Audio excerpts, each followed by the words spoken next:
O verdadeiro tesouro do outono en Galicia atópase baixo os castiñeiros. A castaña, antes da chegada da pataca, era ben de primeira necesidade para o campesiño galego. Hoxe, a súa función na natureza segue a ser moi importante, xa que para moitos animais representa o principal alimento durante o outono.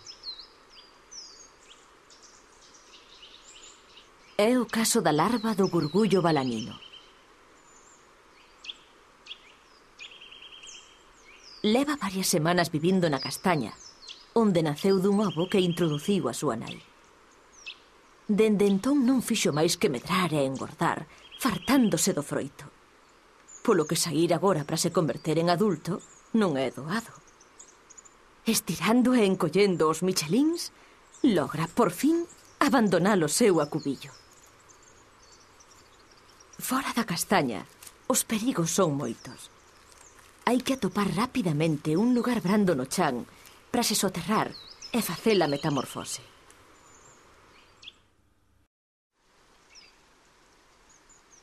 Está claro que a natureza pode facer un bo acubillo de case calquera cousa.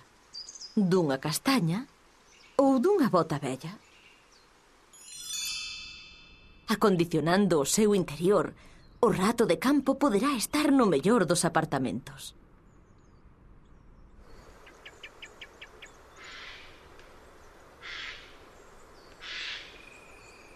O solpor, de entre as sombras da fraga, xorden toda clase de presencias.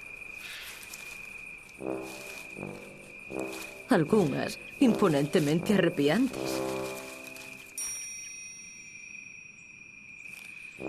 Levado do nariz, o ourizo cacho pescudo ao todo. É un larpeiro, e agora máis se cabe, porque o inverno está preto e hai que acumular graxa. Un rato de campo pode ser unha boa cea.